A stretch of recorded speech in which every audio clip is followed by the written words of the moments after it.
Welcome to Keep Hustling, where we are going past the why to get to the how. I'm your host, the always hustling Aaron Gordon, aka NY Risk Advisor, aka Mr. Keep Hustling. In this podcast, we will be diving deep into the professional and personal successes of our guests to find out how they hustled through the most difficult times in their life and their development to achieve the success they've gotten to today. So buckle up for what hopes to be an amazing ride. Let's get to it. Welcome to Keep Hustling with Sean McRae, aka Sean Frost. Sean, thank you so much for being here. My pleasure, Aaron. Thanks for having me. I think you're our first Canadian guest, so we really appreciate it. And I am so excited for this conversation. I usually get amped up for the Keep Hustling podcast, but more because I read your bio over the weekend. I read it this morning, printed out your media kit, and I'm like, wow, this is going to be, I hope that the conversation is as high energy as I think it's going to be. So really, again, thank you for being here. I'd love to jump right in and ask you, your hustle's insane. Really humble beginnings. I've been following you. I don't call it grind. I call it hustle. Where does that come from? Where does that take us back? Where does it come from?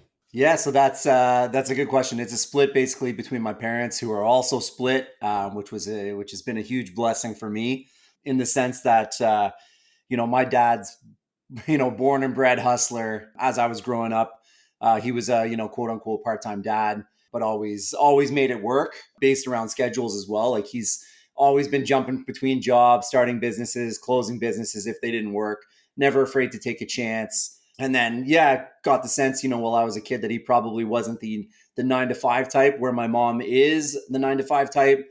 She worked in healthcare. So she was basically an admin for the hospital here. She worked for all the radiologists and was kind of like the mom. So she took care of all the docs type thing. So she had that 9-to-5 in her, but good work ethic. And my dad had a good work ethic as well, but he would, work smarter, not harder necessarily. So I really got, those values were instilled on me pretty early. And then the other thing too is just kind of how I started. I came up in the music game. My dad's a singer. He was always in bands as well. His close friends were, sound guys or guys that would work the boards for live shows. So I was fortunate enough as a kid to jump on like a lot of tours. As a cute little kid, the bands would just kind of take me along, which was really cool because it was not only just a passion of mine, but it was a bit of a doorway out of my regular lifestyle. Like you said, humble beginnings. I did grow up lower income neighborhoods and everything that kind of brings with it. So it was a nice little escape to be like, this is not necessarily what's on the other side of the door, but it's just an alternate reality of like something that I could experience that I was super passionate about. So I started producing, while I was in high school. So that kind of got the entrepreneurial spirit going. And I've just been kind of, hustling. You don't say grinding, but hustling and just making it happen every day since. First of all, I have never in my life heard someone say the words, my parents were also split. And that is great and that was great for me. And I think that so often people focus on the hand that they were dealt in a negative way. Nobody's life is perfect. Correct. And I think that your perspective probably wasn't so easy, meaning I assume there were times in your life when you probably didn't think that it was best for you that they were split. I'm guessing, I don't know, correct me if I'm wrong, but I think that it's just so often we have the opportunities to have things happen in our lives. And the people who are the most successful are the ones who hustle through those times and turn them into the disadvantages into advantages. And the fact that you're able to say that you're leveraging the what you look as the pros of your father and the pros of your mother and putting those together to build your legacy and build your hustle is awesome. So I just want to thank you for being the first person ever to say that. Yeah, my pleasure. And it's real talk. Like it's the truth. And it goes along the lines like if we didn't have the struggles, if I had nothing to hustle for or the struggles or anything to push through, one, you're not achieving much, but like how it is the perspective. It all comes down to perspective. So like how fortunate are we, as little as right now we're having a conversation, you're in New York, I'm in Ottawa, Canada. We've basically never met, crossed paths. I like what you're putting down. You like what I'm putting down. We're having this connection here and having this conversation. How fortunate are we that we even get to do this? For sure. And I think that's, every day that I was quoted recently. I said, when the doctor's office I was in, there was once a stone that in Hebrew said, wherever there's life, there's hope. And I think that wherever there's life, there's also opportunity. And but again, so many people, woe is me, and drop that opportunity. And it's the people that are willing to jump on it and actually pick it up that I think are the most successful. Anyone who's watching this, you don't look like the typical real estate guy. No, I am definitely not. And I say that because one of the things that I love about this podcast is like people tell me I don't act or sound or look like the typical insurance guy. Like I wear hoodies and my actual plates say, and my risk on them. So I think that, for me, it's like and that's part of the hustle.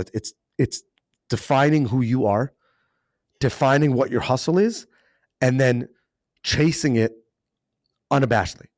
Again, not doing anything wrong, illegal, immoral. And I'm not talking about saying this is who I am. This is what I want to do in the right way. And this is where I'm going to see the success. And that's where I can really make my hustle work. So tell me about that. Tell me about that journey and that whole.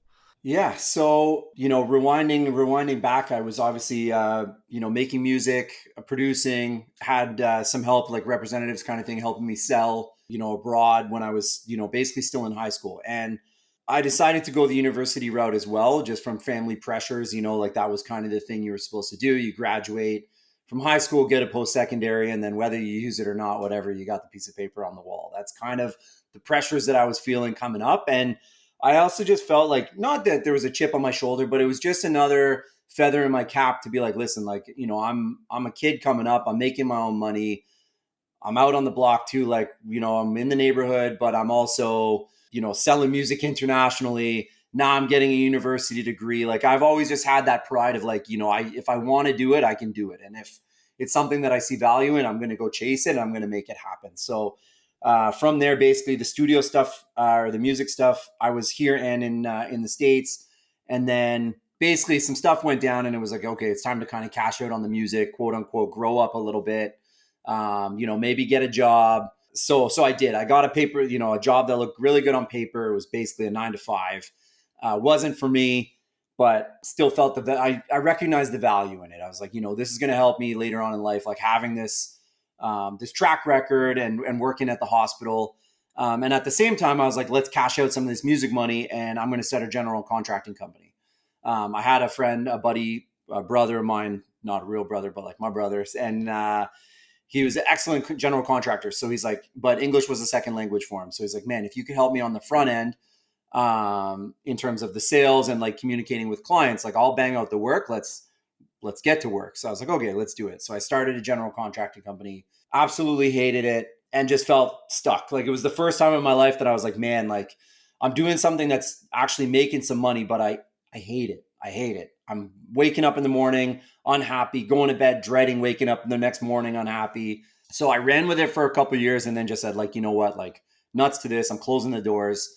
That's it. So, and I still had my other like paper job. So I still had the other job working at the hospital and I was just feeling stuck, didn't really know what to do. And, but always been a firm believer in just taking courses or taking classes or anything that's kind of going to further my education, whether it's, in an institution or outside, it doesn't matter. If I could pick up any type of useful information that could help me along the way at one point or another, then it's a solid investment, and I actually had a buddy who was like, man, bro, you need to just become an agent. You need to become a real estate agent. Like you're going to kill it. And I was like, I don't know, man. And then I kind of looked into it a little bit and I was like, you know what? Like this is probably something that I could do and I might actually even enjoy it. So I'm going to take the schooling, for here it was like 18 months or something, but it was, you could fast track it. So I was like, all right, I'm going to bang this out in a few months, get licensed and give it a go. If I like it, great. If I don't, well, at least, I tried. It's not for me, move on to the next. So I started doing that, basically got my license, fell in love with it right away. It was just stumbling upon an avenue, but I had gone down so many paths that didn't work. So like, it's a numbers game. At some point, you're going to find something that you enjoy. So I got into the real estate market, absolutely loved it, and then switched my whole perspective from, one, not having any money and not even being a homeowner to like, making those connections and then switching my perspective working at the hospital to being like, well, man, I work with all these like doctors, surgeons, nurses, great admin staff who all have the nice paper trail like they look great on paper. I'm like, all these people are going to be homeowners or already are.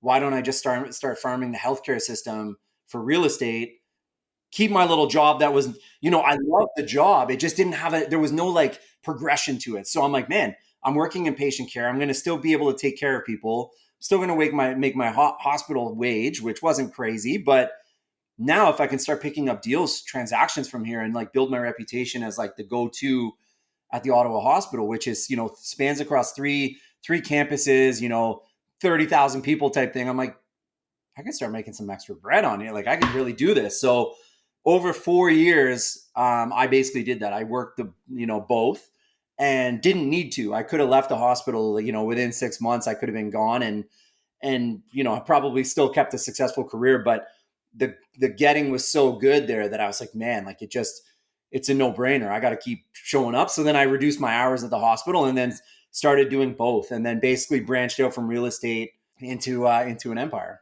I want to go back to something you said. Sorry, I'm rambling. No, I love it. There's so much to process. I just want to go back.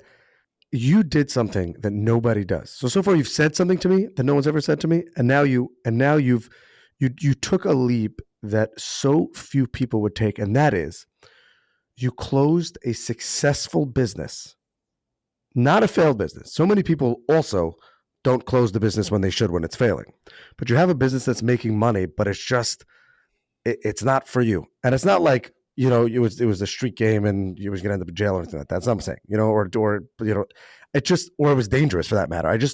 This podcast is about inspiring, especially the next generation, to find their hustle, whether it's conventional or not conventional, right? University, not university, desk job, not desk job, and lean into that. And you tried something, it was making money, and yet you still said that wasn't for you. What gave you the courage or the wherewithal to throw it all away for nothing? It's not like you had the real estate gig on the side. You know what I'm saying? Just like we're closing up shop. There's never. I'm going to start over for no reason other than it's not speaking to me in here. So I would love to know what that's like. Everyone says that everyone has the moments in their career that they're not happy. So it can't just be that you were like, oh, I had a bad day. Something that had to be more there, but also there had to be an inner confidence where you were like, and the next thing is going to work. I don't know what it is yet, but the next thing is going to work. And therefore I don't need to stick around on this avenue out of fear. And that's what it is. It is internal confidence, because it's nothing that happened in the job site that necessarily like one instance. It was like, it was feeling unappreciated all the time at work. Like whatever you did just wasn't good enough for clients. And I'm like, man, like it just doesn't equate to money is, I'm at a different point now than I was then. So like at this point with a little bit of like financial freedom, I'm not stressing on the importance of like what a specific deal is bringing me. Whereas back then I didn't have any money, like you're chasing to That's what I'm saying. But it's that belief. You have to have the belief. I have the belief that I'm destined to be something bigger than myself. And I'm in legacy mode now in my life where I'm leaving an impact. I'm going to be doing something. Doesn't matter how big or how small it is that it's on my terms. So I'm actually going to be leaving something that not only my son's proud of, but that everybody that knows and respects me, hopefully that, I'm going to leave that little imprint. And that's the point, is that I'm trying to chase something bigger than myself in the world. I'm trying to do something here. So that wasn't it for me. That wasn't going to leave the impact. And the fact that I hated it, I knew that like, okay, listen, I'm not going to have the mindset to go out there and crush something else, because I'm not a one job or one company guy. Anything that I'm passionate about, I'm going to do it. So whether it's managing a wrestler, whether it's managing musicians, I'm signed out with Columbia. Like I'm in that game. I'm obviously building custom homes. I own 2 custom home licensed companies here in Ottawa. Yeah, I just go get it. If I like it, I get it. And I have that belief that if I want it, I just have to apply myself. And I'm fortunate enough to be in this position where, knock on wood, right now I am healthy, and like now's the time. Just get up and get it. You mentioned your son. Yeah. And building a legacy that he would be proud of. I'm fortunate to be second generation of business, and I lost my father, unfortunately, just over a year ago. But it's rare for people to be focused on that in what I would call the prime of their career. Many people focus on their legacy at the tail end of their career. What is that? What led you to that focus, and what does it mean to you when you say the words, "I'm building a legacy and I'm leaving it that I'm proud of, and that my son will be proud of"?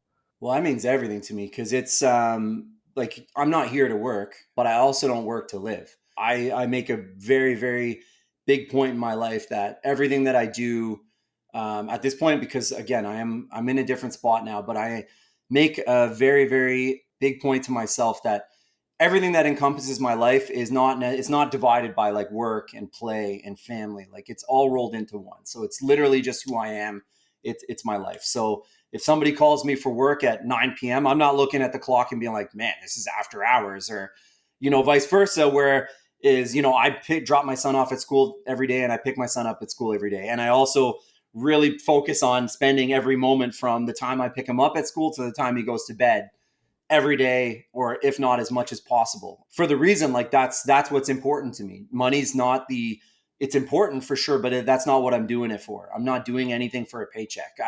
Aside from dentists, doctors, lawyers, if I'm not feeling it, I don't do it. I make that a point. I only do excuse my language, but I only do that I enjoy. If I'm not passionate about it, or if I don't want to invest the time or be present, then I don't do it. I don't want to waste somebody else's time, and I for sure I'm not going to waste my own. So yeah, it's just coming down to like, I want to be something. It's probably an ego thing in there, but I'll use that as a positive. I have no issues admitting that. I want to be, I don't want to be world recognized. That's not what it's about, but I want to help people and I want to leave an impact, which is why guesting on a podcast like this is right up my alley. Because if I can instill one small piece of advice that like, hey, like my life wasn't, my life was the best, but like it's the actual circumstances were a little bit harder.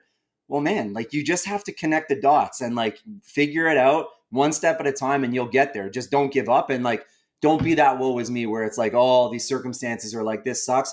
I don't have it the worst. The next person might have it worse than me, but there's going to be another person that's probably going to have it worse than you. So it's like, don't worry about what anybody else is doing. Like, and that's the other thing is like, people always focus on like, what are they doing? What's he doing? How are they reaching the success? Or like, how are they showing this? Or who, like, unless you're going to adopt some of those ideologies as your own as work and like, integrate them into your work ethic, then it's not healthy. Like that's not going to give you anything. Yeah, but really, how does a person avoid that? Because everybody, I think, has the destination that they're striving to get to, and where a lot of people get sidetracked or derailed is that the way to get there is very different for everyone, and people, as you're saying, focus very strongly on what other people are doing in their industry or who they think they want to be like. Obviously, I don't want to say obviously, but I think that especially parents, when we are looking at our children, one of the things that we try to instill in them is your individuality. And if you're doing the right thing in the right way, that success will follow. But it's very hard. It's very hard to instill that. So, and it's also, I imagine on the bad days, it's hard not to doubt yourself sometimes when it comes to those things.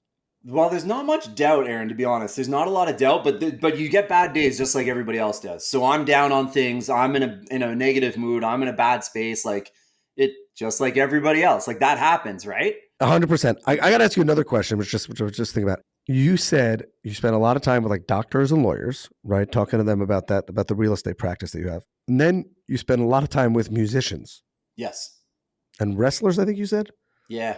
How do you juggle those two energies? It's totally, I mean, it's like, I imagine it's like Jekyll and Hyde, the different industries, the vibe, the way that the consumer speaks. I imagine it's like, it's got to be a lot. I don't know. How do you juggle that? It is a lot, but it keeps everything super colorful, right? One, again, it gives me the opportunity and a platform to meet a ton of people. I had a childhood dream that it was either going to be a professional footballer, like a professional soccer player, or I was going to be in the music industry. That was, as a kid, it was like, I may not be on stage necessarily, but I'm going to be in the music industry and I'll be successful at it and I'll enjoy that. So, full circle, it's pretty cool. So I take that as a blessing. The fact that I'm in that industry and in that space, but again, everything's fueled by passion. So building a business for me at this point it's not rocket science. I've done it multiple times in different industries, some more successful than others. But again, what's the level? How are we measuring success? On monetary value, on what's bringing something in, or out of enjoyment, right? So listen, I think if you're doing what you're doing for as long as you have, and you still have the passion, that's it. That's it. There's my father, should rest in peace, was in the insurance industry for 60 years. Okay. And from the joke that my siblings and I had a joke, and that was, at the end of his life when he was in the hospital, if he could have sold the nurse an insurance policy, he would have. And that is, and I promise you that had nothing to do with monetary. You know what I'm saying? But Yeah. there's that certain, if you feel like you're giving back in the right way, and this is your calling. My wife always says, "How do you turn off the sales?" I'm in a family business. How do you meet someone, friends? You're at a little league with my son, and I'm not. I've worked very hard, and my parents have instilled in me that in those environments we're not very active salesy. I'm not the guy who's going to go around and ask everyone for their number at the little league game and start cold calling them the next day. Yeah. But it's also like, if you're doing what you're doing passionately, people, that will come through. You can't turn it off. It becomes, and this is not a bad thing. It's not like we don't get to be with our families or have hobbies, but it becomes part of your DNA. And that's where the passion is. The same way that people are passionate about golf on Sundays, I'm passionate about insurance on Sundays too. So, and I think that's okay. Yep. 100%. 100%. Can we get a crazy hustle music industry story? Like something just nuts that happened in your career there? Is that, this is totally was not on my list of questions, but I'm thinking like you probably had some time where it was the 11th hour and you had to drive your car 18 hours to get a deal done or something like that. I don't know, something like that. It doesn't be your car, but nothing for music that way. So basically in terms now, like, it's not even that crazy, but this was a cool one. This was a big deal for me actually. So this is a good story. So we did a gig. So one of my artists, his name's Tutan, TWOTIIME, signed to Columbia Records, from Ottawa, which doesn't really happen. Like you don't really get a kid, like we don't really come from Ottawa and sign a major deal, a US deal.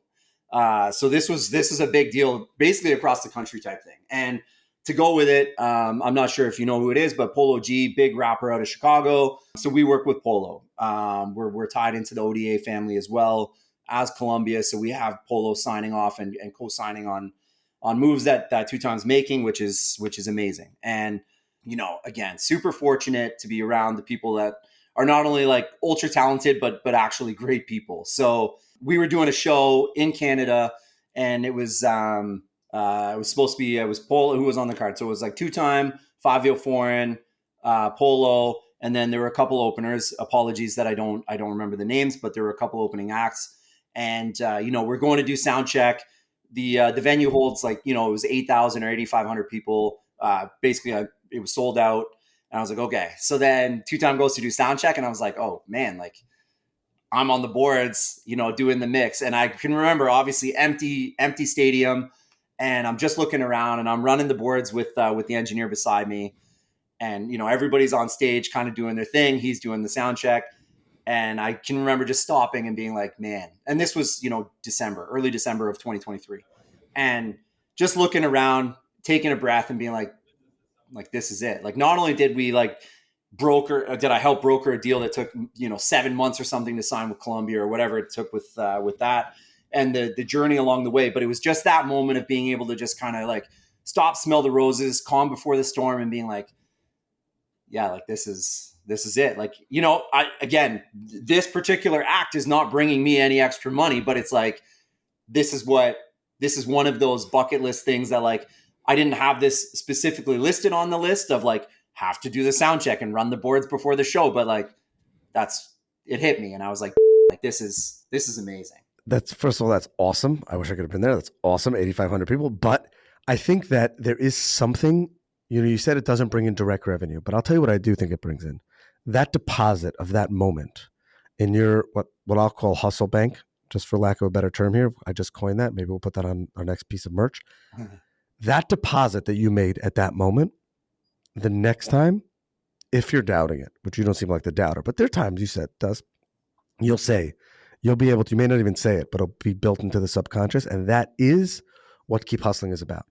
This Keep Hustling is, and I've said it on multiple episodes, and I'm just going to I hope that our listeners internalize this. How many people, there was a meme, guy getting up to the top of the mountain, and he can't see the top of the mountain.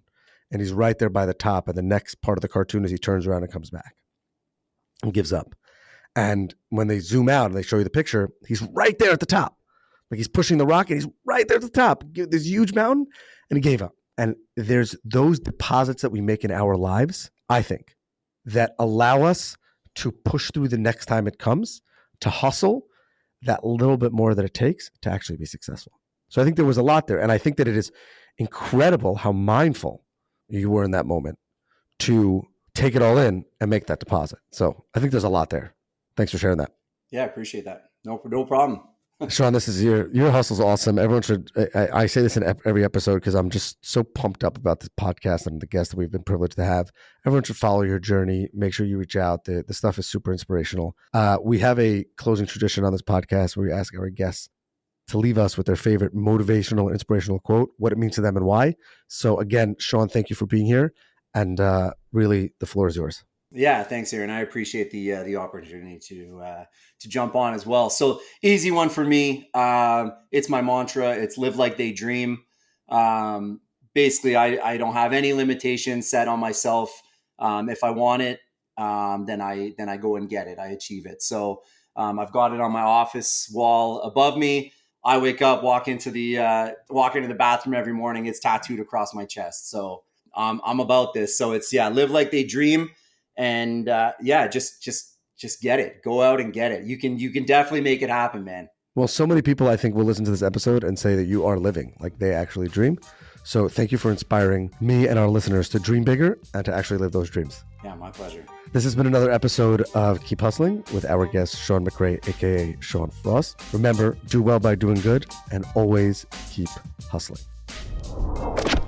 All right, hustlers, that brings us to the end of another fantastic episode. Thank you for listening. The listeners are the most important part of this show. If you like what you heard, please leave us a review wherever you listen to your favorite podcasts. Your feedback means the world to us and helps us reach more listeners. Plus, be sure to subscribe to our podcast so you never miss an episode. We have some amazing guests and topics lined up for you, and we don't want you to miss out. And finally, if you have any suggestions, comments, or even just want to say hello, please feel free to reach out to us on all social media platforms. We are Keep Hustling Pod on Instagram, X, Facebook, and LinkedIn. We would love to hear from you to continue the conversation. Thanks again for tuning in and supporting our podcast. We truly appreciate each and every one of you. Until next time, stay curious, stay hungry, and keep hustling.